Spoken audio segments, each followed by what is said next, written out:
नीले समंदर में भी रूस को चुनौती दे रहे हैं फिनलैंड और स्वीडन। फिनलैंड स्वीडन ने क्या किया है वो मैं आपको बताता हूं। और समंदर में बाल्टिक सी में जब ये प्रैक्टिस हुई है, जब ये वॉर ड्रिल हुई है, तो ये किस तरीके से चीजों को एस्केलेशन की तरफ ले जाने वाली है। अभी आप देखिए, नेटो के लिए अप्लाई किया गया और साथ में ये वॉर ड्रिल उन्हीं दोनों कंट्रीज ने इंश्योर की है। ये वॉर ड्रिल और साथ में नेटो की अपनी वॉर ड्रिल, क्या ये कुल मिलाकर मामलों को और उलझाता हुआ एक सीक्वेंस ऑफ इवेंट नहीं है क्या? ये समझने की कोशिश करते हैं। अहम खबर देखिए, फिनलैंड और स्वीडन ने ज्वाइंट एक्सरसाइज की है। दोनों ने साथ में अप्लाई किया नेटो की मेंबरशिप के लिए और ये है वो एक्सरसाइज जो दोनों ने मिलकर बाल्टिक सी में की है। और ये रूस को संकेत और संदेश देने की कोशिश है।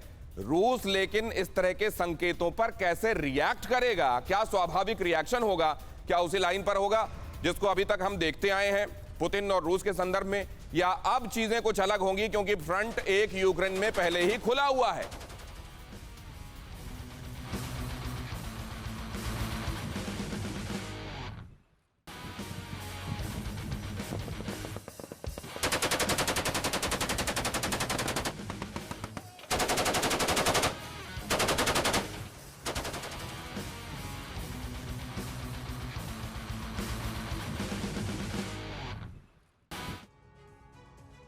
कहा यह भी जा रहा है कि ये जो कंसिडरेशन इन दोनों कंट्रीज के मामले में नेटो का दिखाई दे रहा है, फिनलैंड और स्वीडन के मामले में, वो इसलिए भी है कि यूक्रेन के मुकाबले इनके पास ज्यादा सोफिस्टिकेटेड ट्रेंड सैनिक हैं, ज्यादा स्टेट ऑफ द आर्ट इनके पास वॉर टेक्नोलॉजी है, इक्विपमेंट्स हैं, और इस वजह से इनका कंसिडरेशन, क्योंकि आप ये भी समझते हैं कि जो भी नेटो में शामिल होगा उसको कंट्रीब्यूट करना पड़ेगा, और अगर कंट्रीब्यूशन होगा तो जाहिर है किस तरह का क्वालिटी स्टफ आ रहा है, ये बात देखते हुए नेटो ने इनके लिए अलग स्ट्रैटेजी रखी हुई है। एक्सपर्ट्स और बेहतर बताएंगे, लेकिन इधर देखिए, पश्चिमी देश हथियार अगर देते रहते हैं तो यूक्रेन का पलड़ा भारी बना रहेगा।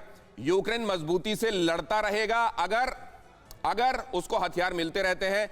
सिनेरियोज का जिक्र कर रहा हूं मैं, और सिनेरियो नंबर 1 है ये, और रूस डोनबास छोड़ने के लिए मजबूर होगा और पुतिन शांति के मंच पर आएंगे। ये बात किसने कही है?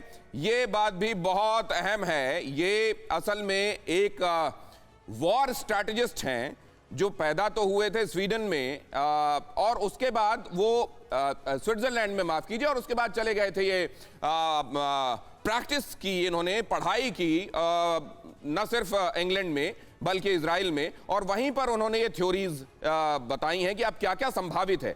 ये भी कहा उन्होंने कि कब्जे वाले इलाके को रूस छोड़ सकता है। ये जो सिनेरियो बताया जा रहा है, ये कितना प्रैक्टिकल, फिजिबल अभी की स्थितियों में दिखाई दे रहा है, ये जरा समझने की कोशिश करते हैं। संजय मिस्टन सर, आपको लग रहा है कि ये सबसे, क्योंकि इसको पॉसिबिलिटी नंबर 1 करार दिया जा रहा है, तो प्रायोरिटी में नंबर 1 हो सकती है क्या? ये जो सिनेरियो नंबर 1 दिखाया गया है, इसकी प्रैक्टिकलिटी, पहला सवाल ये उठता है कि जिस प्रकार अभी चीज़ें उठ रही हैं, आज की तारीख में वेस्टर्न कंट्रीज़ यूक्रेन को सपोर्ट दे रहे हैं, उसमें कोई शक नहीं है, लेकिन ये सपोर्ट अब बढ़ता जा रहा है। फिनलैंड और स्वीडन भी नेटो में ज्वाइन कर रहे हैं और शीघ्र हो जाएगा, मेरे को कोई इसमें संदेह नहीं है। और साथ ही जो ज्वाइंट एक्सरसाइजेज हो रही हैं बाल्टिक सी में फिनलैंड और स्वीडन के द्वारा, इससे क्या चुनौतियाँ, पहली बात हमको समझना है रूस के लिए क्या है।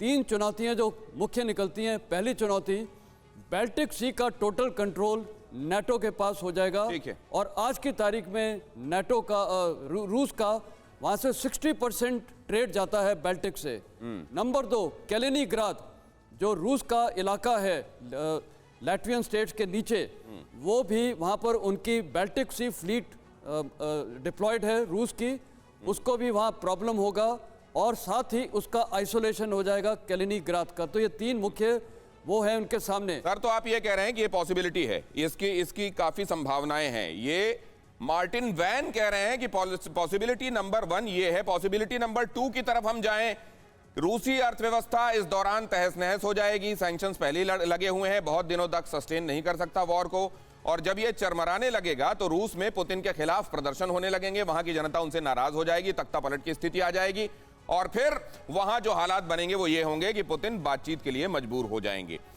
बहरहाल इस सब के साथ ये भी बताया जा रहा है, दूसरा आप देख लीजिए जो पैरेलली चल रही है इसके साथ साथ संभावना कि पुतिन बहुत बीमार हैं और अभी हाल ही में उनके पेट से पानी निकालने का एक ऑपरेशन भी हुआ, ब्लड कैंसर अलग से चल रहा है। ये पॉसिबिलिटी नंबर 2 पर जरा बात करते हैं।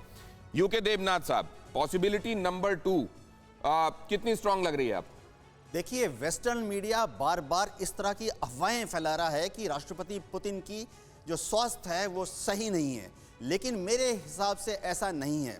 पुतिन जो हैं वो केजीबी में रह चुके हैं, फिजिकली बहुत फिट हैं, वो हर रोज 1 घंटा 1.5 घंटा एक्सरसाइज करते हैं, और अगर आप उनकी बॉडी लैंग्वेज टीवी पर देखें तो सस्टेन नहीं कर पाएगा। बहुत मजबूत सर ठीक है सर, सस्टेन नहीं कर पाएगा, सैंक्शंस लगे हुए हैं, इकोनॉमी चरमराएगी, प्रदर्शन हो जाएंगे, तख्ता पलट हो जाएगा, ये संभावना है क्या, हाँ या ना में बताइए? जी, ऐसा संभव नहीं है, संभव नहीं है। पॉसिबिलिटी नंबर 3, मैं आपको बीच में इसलिए कट शॉर्ट कर रहा हूं सर, क्योंकि एलिमेंट्स बहुत सारे हैं, रह जाएंगे, हम लोग डिस्कस नहीं कर पाएंगे उस पर, अगर मैं इसको लंबा चलाता हूं तो।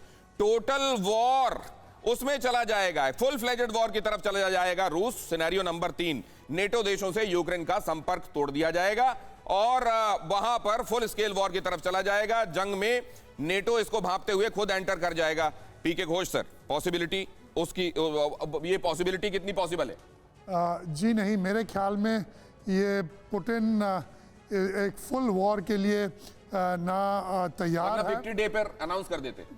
हाँ, वो करना था उनको, विक्ट्री डे पर अनाउंस कर देते, या अब जब देख रहे हैं कि उसके रिवर्सेस हो रहे हैं यूक्रेन में, तो अगर वो पूरे नाटो को एक साथ अपने विरुद्ध ले लेगा, इतने सारे फ्लैंक्स खोल देगा, मेरे ख्याल में वो इतना बड़ा गैम्बल नहीं लेगा। इतना बड़ा गैम्बल नहीं, तो ये पॉसिबिलिटी नंबर 4 देखिए। पॉसिबिलिटी नंबर 4, अमिताभ जी अपने कमेंट के साथ रेडी रहिएगा, देखते रहिए क्या है इसमें। जंग में नेटो की एंट्री हो जाए, बाकायदा वो एंटर कर जाए, पुतिन फाइनल अटैक का फैसला कर लें, वो भी एकदम पूरी अपनी ताकत के साथ आए, और इधर नेटो भी उनके दूसरी तरफ से मुकाबिल होने आ जाए। पुतिन ये सब भांपते हुए न्यूक्लियर बटन दबा दें और फिर म्यूचुअली अश्योर्ड डिस्ट्रक्शन का दौर शुरू हो जाए। नहीं, ये तीनों पॉसिबिलिटी की कोई संभावना ये तो चौथी है सर। ये हाँ, मतलब ये 3 जो आपने चौथे में जो 3 क्वेश्चन डाले, इसकी कोई संभावना नहीं है, क्योंकि एक तो नेटो एंटर नहीं करेगा वॉर, क्योंकि यूक्रेन नेटो का सदस्य नहीं है। दूसरी बात, न्यूक्लियर बटन दबाने का एक बात कहूं सर जी, जब यूक्रेन पर 24 तारीख को हमला बोल दिया गया, उसके पहले भी दुनिया यही अंदाजा लगा रही थी कि रूस ऐसा करेगा नहीं। देखिए, वॉर है, पॉसिबिलिटी कुछ भी हो सकती है, लेकिन हम तो क्या उस हंच पे काम कर रहे हैं, उस इन्फॉर्म्ड हंच पे काम कर रहे हैं। देखिए, पुतिन कितना भी करेंगे, न्यूक्लियर बटन वो दबा नहीं सकते हैं, क्योंकि जैसा आपने कहा, ये मैड है, म्यूचुअली एश्योर्ड डिस्ट्रक्शन, इसमें कोई नहीं जीतेगा, और पुतिन ये जानते हैं और पूरी दुनिया ये जानती है। दूसरा, अगर ये नेटो राज्य नहीं है तो नेटो के इसमें घुसने का कोई सवाल ही नहीं उठता है, तो ये पॉसिबिलिटी को भी नकारा जा सकता है। हाँ, एक पॉसिबिलिटी जो आपने अन्य लोगों से पूछा था कि क्या पुतिन हटाए जा सकते हैं। देखिए, अगर आप रूस का इतिहास देखें तो ये समझेंगे कि रूस में हमेशा एक सशक्त शासक रहा है, जिसको सपोर्ट पूरी जनता ने दिया है। आज भी पुतिन को 75% लोग सपोर्ट करते हैं, और वहाँ जार रहे हैं, वहाँ सोवियत यूनियन के रूलर्स रहे हैं, जो डिक्टेटर रहे हैं, अथॉरिटेरियन रहे हैं, उस टाइप के पुतिन भी हैं। तो उनको हटाना बिल्कुल संभव नहीं है, और वहाँ की जनता सड़कों पे आ नहीं सकती, क्योंकि उनकी जो मानसिकता है वो इंपीरियल है, वो एक इंपीरियल वर्ल्ड देखते हैं जहाँ रशिया का सुप्रीमेसी होगा, खासकर। तो सर, ये जो 4 संभावनाएं हैं, इसमें सबसे तगड़ी संभावना आपको क्या दिखाई दे रही है? देखिए, सबसे तगड़ी संभावना ये है कि रूस जीत जाए वॉर, 1।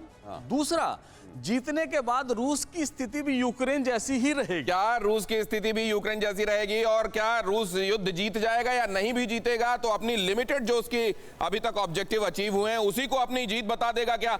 अड़ी सोमवार से शुक्रवार शाम 6 बजे सिर्फ TV9 भारतवर्ष पर।